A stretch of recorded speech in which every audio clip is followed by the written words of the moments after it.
Perwakafan tanah milik. Pengertian wakaf. Wakaf adalah suatu lembaga keagamaan yang dapat dipergunakan sebagai satu sarana guna pembangunan kehidupan keagamaan, khususnya bagi umat yang beragama Islam, dalam rangka mencapai kesejahteraan spiritual dan material menuju masyarakat yang adil dan makmur berdasarkan Pancasila. Kata wakaf sendiri berasal dari kata kerja wakofa atau fil madi, yakifu atau fil mudhari, wafan atau isi masdar, yang berarti berhenti atau berdiri. Sedangkan wakaf menurut syara adalah menahan harta yang mungkin diambil manfaatnya tanpa menghabiskan atau merusak bendanya atau ainnya dan digunakan untuk kebaikan. Secara terminologis, fikih tampak di antara para ahli, baik Maliki, Hanafi, Syafi'i maupun Hambali berbeda pendapat terhadap batasan pendefinisian wakaf. Realitas dan kenyataan ini disebabkan karena adanya perbedaan landasan dan pemahaman serta penginterpretasian terhadap ketentuan-ketentuan yang ada dalam berbagai hadits yang menerangkan tentang wakaf. Mazhab Maliki berpendapat bahwa wakaf itu tidak berarti melepaskan harta yang diwakafkan dari kepemilikan orang yang mewakafkan. Dengan demikian, kepemilikan atas aset wakaf masih berada pada wakif karena yang diwakafkan hanyalah manfaatnya saja, bukan substansi materinya. Menurut mazhab Hanafi, wakaf adalah menahan suatu komoditas atau aset dengan tetap ada pada kepemilikan orang yang mewakafkan dan mendistribusikan manfaatnya untuk kepentingan kebaikan. Adapun definisi yang dikemukakan oleh Syafi'i dan Hambali adalah menahan aset yang dapat dimanfaatkan dengan melanggengkan substansinya dengan memutuskan kewenangan distributif dari pihak wakif atau yang lain untuk mendistribusikan yang diperkenankan atau mendistribusikan hasil untuk kepentingan kebaikan guna mendapatkan diri kepada Allah. Yang berikut, sedangkan pengertian wakaf menurut peraturan perundang-undangan yang berlaku di Indonesia adalah sebagai berikut. Nah, A. Peraturan Pemerintah Nomor 28 Tahun 1977, wakaf adalah perbuatan hukum seseorang atau badan hukum yang memisahkan sebagian dari harta kekayaan yang berupa tanah milik dan kelembagaannya untuk selama-lamanya untuk kepentingan atau keperluan umat lainnya sesuai ajaran Islam. Dan B. Wakaf dalam kompilasi hukum Islam atau KHI. Wakaf adalah perbuatan hukum seseorang atau kelompok orang atau badan hukum yang memisahkan sebagian dari benda miliknya dan kelembagaannya untuk selama-lamanya guna kepentingan ibadah atau keperluan umum lainnya sesuai ajaran Islam. Dan yang C. Undang-Undang Wakaf Nomor 41 Tahun 2004 dan Peraturan Pemerintah Nomor 42 Tahun 2006. Wakaf adalah perbuatan hukum wakif untuk memisahkan dan atau menyerahkan sebagian harta benda miliknya untuk dimanfaatkan selamanya atau untuk jangka waktu tertentu sesuai dengan kepentingan guna keperluan ibadah dan atau kesejahteraan umum menurut syariah. Dari beberapa pengertian tersebut, maka dapat kita pahami hakikat dari sebuah tindakan perwakafan adalah menyedahkan harta yang dimiliki untuk digunakan sebagai kemaslahatan untuk kepentingan bersama. Nah, hal ini sebagaimana yang tercantum juga dalam pasal 4 dan 5 Undang-Undang Nomor 41 Tahun 2004 tentang tujuan dan fungsi wakaf yang menyatakan bahwa wakaf bertujuan memanfaatkan harta benda wakaf sesuai dengan fungsinya, yaitu mewujudkan potensi dan manfaat ekonomis harta benda wakaf untuk kepentingan ibadah dan untuk melakukan kesejahteraan umum. Nah, wakif harus pemilik sah dari harta yang diwakafkan dengan bukti-bukti yang sah sesuai dengan ketentuan yang berlaku. Syarat wakif adalah dewasa. Maksudnya ia menyadari dan mengetahui tujuan melepaskan hak miliknya kepada pihak lain. Kemudian si wakif tidak boleh orang yang mempunyai hutang. Jika dinilai seluruh hartanya yang akan diwakafkan hanya cukup sebatas untuk membayar hutangnya, karena kewajiban yang terpenting adalah menyelesaikan hutangnya kepada pihak yang memberi piutang. Selanjutnya, disyaratkan bahwa yang mewakafkan harus hadir pada saat penyerahan wakaf, harus orang-orang yang benar taat kepada Allah Subhanahu wa Ta'ala dan tidak diragukan kebenarannya. Nah, Benda yang diwakafkan harus memenuhi persyaratan, antara lain abadi untuk selama-lamanya. Dengan demikian, maka tidak sah wakaf jika dibatasi oleh waktu tertentu. Adapun hikmah yang terkandung dalam ibadah wakaf antara lain adalah: A. Harta benda yang diwakafkan tetap dapat terpelihara dan terjamin kelangsungannya, tidak perlu khawatir barangnya hilang atau pindah tangan, karena secara prinsip, barang wakaf tidak boleh dipindah tangankan seperti menjual, dihibahkan, atau diwariskan. Dan yang B, pahala bagi si wakif akan tetap mengalir walaupun suatu ketika ia telah meninggal dunia, selagi benda wakaf itu masih ada dan dapat dimanfaatkan. Oleh sebab itu diharuskan benda wakaf itu tahan lama. Dan yang C, wakaf merupakan salah satu sumber dana yang penting manfaatnya bagi kehidupan agama dan umat, antara lain untuk pembinaan mental, spiritual, dan pembangunan dari segi fisik. Nah, wakaf ini bertujuan memanfaatkan harta benda wakaf sesuai dengan fungsinya. Wakaf berfungsi mewujudkan potensi dan manfaat ekonomis harta benda wakaf untuk kepentingan ibadah dan untuk memajukan kesejahteraan umum. Kita masuk pada wakaf yang dilaksanakan dengan memenuhi unsur-unsur wakaf sebagai berikut. Ada 1 wakif, 2 nazir, 3 harta benda wakaf, 4 ikrar wakaf, 5 peruntukan harta benda, yang 6 wakaf jangka waktu wakaf. Nazir meliputi perseorangan, organisasi atau badan hukum, mempunyai tugas sebagai berikut: A. Melakukan pengadministrasian harta benda wakaf. B. Mengelola dan mengembangkan harta benda wakaf sesuai dengan tujuan, fungsi, dan peruntukannya.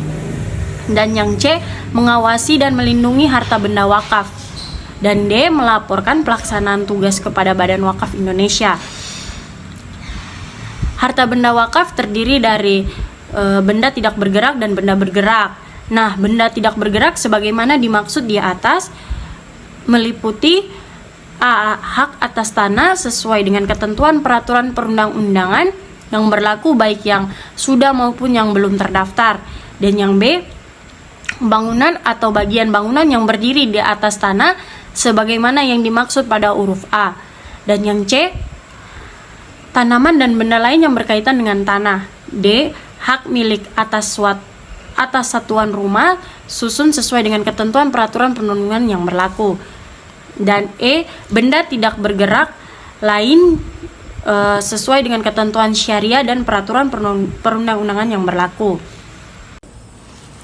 Kita masuk pada B. Pihak-pihak yang terkait dalam perwakafan tanah wakaf. Yang pertama ada wakif. Orang yang mewakafkan hartanya dalam istilah Islam disebut wakif. Sedangkan pengertian wakif menurut Undang-Undang Nomor 41 Tahun 2004 Pasal 1 Angka 2, wakif adalah pihak yang mewakafkan harta benda miliknya. Dalam Pasal 7 Undang-Undang Nomor 41 Tahun 2004 disebutkan bahwa wakif meliputi perseorangan, organisasi, dan badan hukum untuk mewakafkan tanah yang dimiliki. Tidak semua orang dapat melakukannya atau dapat dianggap sah wakaf yang telah diberikan itu, karena untuk menjadi seorang wakif harus memenuhi syarat-syarat sebagai berikut. Yang pertama adalah orang yang berwakaf itu harus merdeka dan pemilik penuh dari barang yang diwakafkan. Tidak sah wakafnya seseorang budak sahaya, atau tidak sah mewakafkan tanah milik orang lain, atau wakafnya seseorang pencuri atas barang curiannya. Dan yang kedua, orang yang berwakaf itu harus berakal sempurna. Tidak sah wakaf yang diberikan oleh seseorang gila, dan tidak sah pula wakaf yang diberikan oleh orang lemah akalnya disebabkan sakit atau terlalu lanjut usia. Nah, juga tidak sah wakafnya orang dungu karena akalnya dipandang kurang sehat. Wakaf itu memerlukan keharusan akal sehat dan dengan pertimbangan yang sehat pula. Dan yang ketiga, orang yang berwakaf itu harus cukup umur atau sudah balik, karena cukup umur atau balik itu lazim dipandang sebagai indikasi sempurnanya akal seseorang. Oleh sebab itu tidak sah wakaf yang diberikan oleh anak kecil apakah ia sudah mampu melakukan tamyiz atau belum. Dan yang keempat, orang yang berwakaf harus berpikir jernih dan tenang, tidak tertekan karena bodoh, bangkrut, atau lalai. Tidak tertekan karena bodoh, bangkrut, dan atau lalai walaupun wakaf tersebut dilakukan melalui seorang wali. Nah, mengenai masalah kedewasaan atau cukup umur, pertimbangannya adalah kesempurnaan akal yang dimiliki seseorang. Dalam fikih Islam menentukan bahwa orang berumur 15 tahun dipandang telah mempunyai pertimbangan kehidupan, akan tetapi kadangkala anak yang sudah berumur 15 tahun juga belum mempunyai kesempurnaan akal. Nah, dalam hal ini ada ide untuk membedakan pengertian antara balik dan rasyid. Akan lebih tepat apabila dalam menentukan kecakapan ditentukan dengan adanya syarat rasyid. Sedangkan menurut Undang-Undang Nomor 41 Tahun 2004 Pasal 5 Ayat 1 dikatakan bahwa syarat seorang wakif perseorangan adalah: 1. Dia dewasa, 2. Berakal sehat, dan yang ketiga tidak terhalang melakukan perbuatan hukum, dan yang keempat pemilik sah harta benda wakaf. Wakif badan hukum atau organisasi hanya dapat melakukan wakaf apabila memenuhi ketentuan badan hukum atau organisasi untuk mewakafkan harta benda wakaf miliknya sesuai dengan anggaran dasar badan hukum atau organisasi tertentu. Nah, kita masuk pada yang kedua, nazir. Nazir atau perwalian harta wakaf pada dasarnya menjadi hak wakif. Akan tetapi, wakif dapat menyerahkan pengawasan harta wakaf itu kepada orang lain, baik Nah, menurut Undang-Undang Nomor 41 Tahun 2004 Pasal 1 Angka 4, nazir adalah pihak yang menerima harta benda wakaf dari wakif untuk dikelola dan dikembangkan sesuai dengan peruntukannya. Sebagaimana wakif untuk menjadi seorang nazir juga harus mempunyai syarat-syarat, yaitu 1. Warga negara Republik Indonesia, dan kedua beragama Islam, yang ketiga sudah dewasa, keempat amanah, dan yang kelima mampu secara jasmani dan rohani, dan yang keenam tidak terhalang melakukan perbuatan hukum. Nah, sedangkan untuk nazir yang berbentuk badan hukum, syaratnya adalah yang pertama, pengurus badan hukum yang bersangkutan harus memenuhi syarat nazir perseorangan, dan yang kedua badan hukum Indonesia yang dibentuk sesuai dengan peraturan perundangan yang berlaku, dan yang ketiga badan hukum yang bersangkutan bergerak di bidang sosial, pendidikan, kemasyarakatan, dan atau keagamaan Islam. Dalam semua persyaratan yang disebutkan di atas tercakup dalam pasal 10 Undang-Undang Nomor 41 Tahun 2004 tentang wakaf. Adanya persyaratan di atas dimaksudkan agar pengurus baik yang terdiri dari perorangan maupun suatu badan hukum dapat menjalankan fungsinya dengan baik, khususnya untuk perwakafan tanah milik. Nasir yang berbentuk badan hukum harus mempunyai perwakilan di kecamatan tempat letaknya tanah yang diwakafkan. Hal ini didasarkan pada yang berikut: pejabat pembuat akta ikrar wakaf atau PPAIW. Dalam pasal 1 angka 6 Undang-Undang Nomor 41 Tahun 2004 disebutkan bahwa pejabat pembuat akta ikrar wakaf yang selanjutnya disingkat PPAIW adalah pejabat berwenang yang ditetapkan oleh menteri untuk membuat akta ikrar wakaf. Nah, sebagaimana diketahui bahwa wakaf mewakafkan tanah hak milik merupakan suatu perbuatan hukum yang harus dilakukan melalui sebuah ikrar atau pernyataan. Untuk itu diperlukan seorang pejabat khusus yang secara resmi ditunjuk.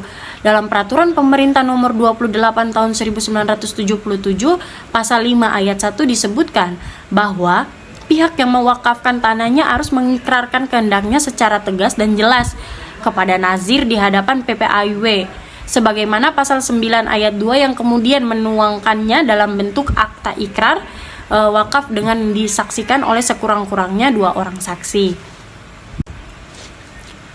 PPAIW diangkat dan diberhentikan oleh Menteri Agama seperti yang tercantum dalam Peraturan Pemerintah Nomor 28 Tahun 1977 Pasal 9 ayat 2 apabila dibaca secara seksama mengenai isi pasal tersebut, maka ruang lingkupnya masih sangat umum dan tidak dijelaskan secara spesifik mengenai PPAIW itu sendiri.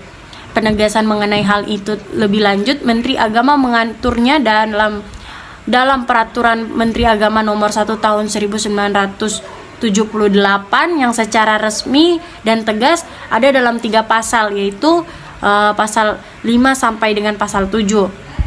Disebutkan juga bahwa Kepala KUA atau Kantor Urusan Agama ditunjuk sebagai PPAIW.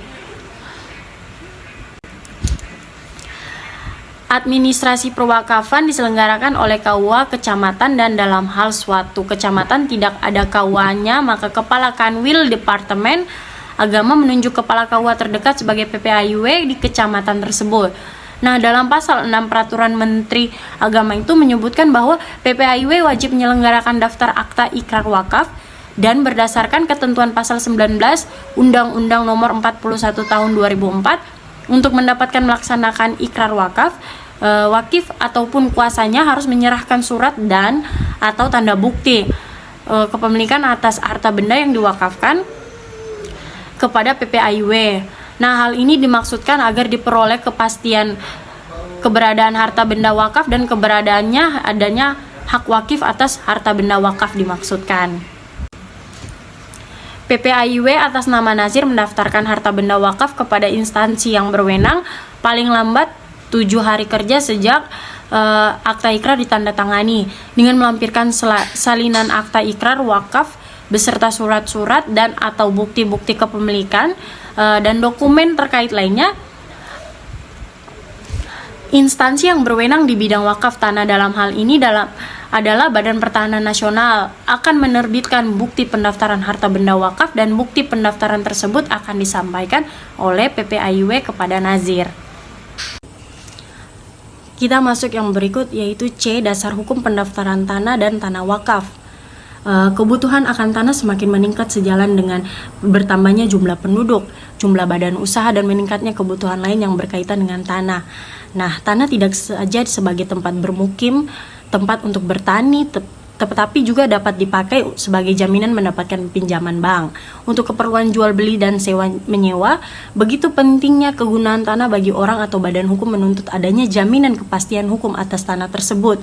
Nah, untuk mendapatkan jaminan kepastian hukum atas bidang tanah, kita memerlukan perangkat hukum yang tertulis, lengkap, jelas, dan dilaksanakan secara konsisten, sesuai dengan jiwa dan isi-isi ketentuan yang berlaku. Hal ini tersebut tercapai melalui pendaftaran tanah sebagai bagian dari proses pendaftaran tanah. Sertifikat sebagai alat pembuktian hak atas tanah terkuat pun diterbitkan. Sebagai dasar penyelenggara dan pendaftaran tanah dalam Undang-Undang Nomor 5 Tahun 1960 tentang Peraturan Dasar Pokok-Pokok Agraria dan Peraturan Pemerintah Nomor 24 Tahun 1997 tentang pendaftaran tanah sebagai pengganti Peraturan Pemerintah Nomor 10 Tahun 1961, terbitnya peraturan ini dilatar belakangi oleh kesadaran dan akan semakin pentingnya peran tanah dalam kehidupan manusia yang semakin memerlukan dukungan kepastian hukum di bidang pertanahan. Nah, secara normatif kepastian hukum itu memerlukan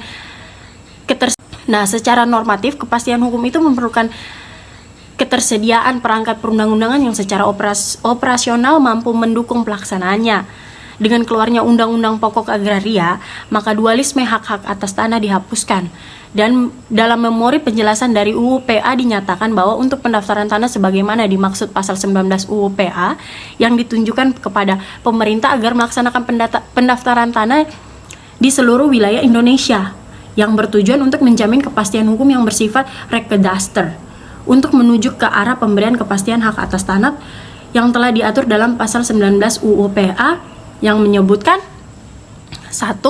Untuk menjamin kepastian hukum oleh pemerintah diadakan pendaftaran tanah di seluruh wilayah Republik Indonesia menurut ketentuan-ketentuan yang diatur dalam peraturan pemerintah. Dan yang kedua, pendaftaran tersebut dalam ayat 1 pasal ini meliputi A. Pengukuran atau perpetaan dan pembukuan tanah, B. Pendaftaran hak-hak atas tanah dan peralihan hak-hak tersebut, C. Pemberian surat-surat tanda bukti hak yang berlaku sebagai alat pembuktian yang kuat. Dan yang ketiga, pasal 3, pendaftaran tanah diselenggarakan dengan mengingat keadaan negara dan masyarakat, keperluan lalu lintas sosial ekonomi serta kemungkinan penyelenggarannya menurut pertimbangan Menteri Agraria. Dan yang keempat, dalam peraturan pemerintah di atas biaya-biaya yang bersangkutan dengan pendaftaran termasuk dalam ayat 1 di atas dengan ketentuan bahwa rakyat yang tidak mampu dibebaskan dari pembayaran biaya-biaya tersebut.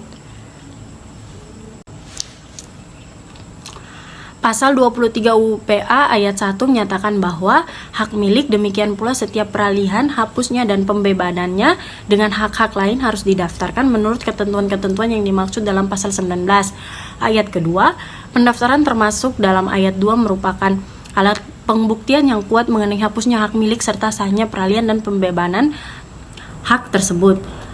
Pada pasal 32 UU PA ayat 1, hak guna usaha termasuk syarat-syarat pemberiannya. Demikian juga setiap peralihan dan penghapusan hak tersebut harus didaftarkan menurut ketentuan-ketentuan yang dimaksud dalam pasal 38 UU PA ayat 1 dan 2.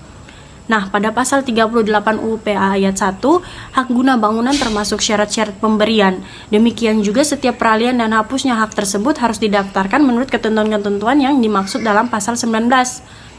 Pada pasal 38 UU PA ayat 2, pendaftaran termasuk dalam ayat 1 merupakan alat pembuktian yang kuat mengenai hapusnya hak guna bangunan serta sahnya peralihan tersebut, kecuali dalam hal hak itu hapus karena jangka waktunya berakhir.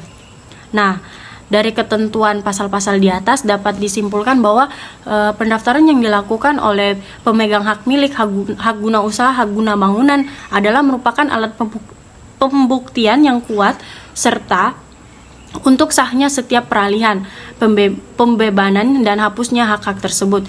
Secara empiris, keberadaan peraturan adalah merupakan alat pembuktian yang kuat serta untuk sahnya setiap peralihan, pembebanan dan hapusnya hak-hak tersebut.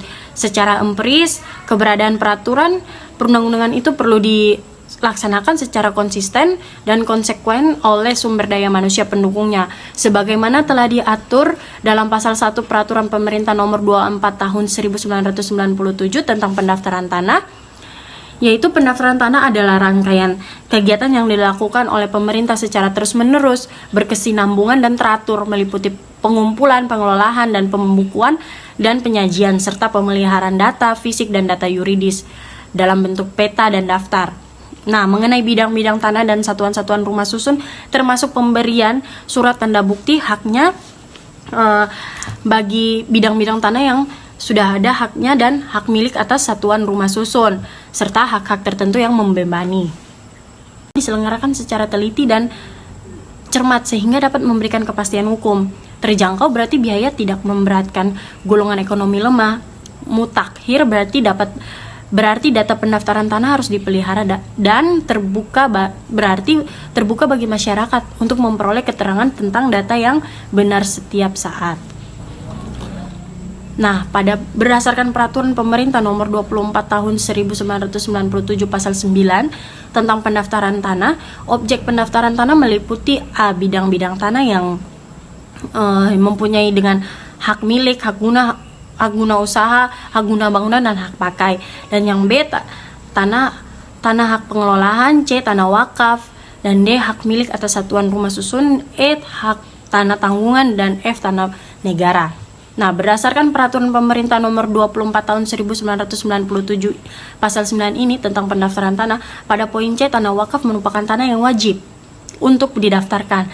Tanah sebagai objek perwakafan diatur dalam ketentuan pasal 49 ayat 3 UPA yang dinyatakan bahwa perwakafan tanah milik dilindungi dan diatur dengan peraturan pemerintah.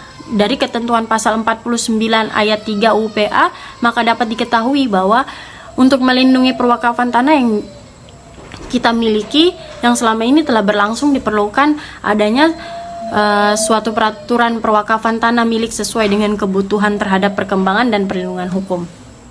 Terima kasih.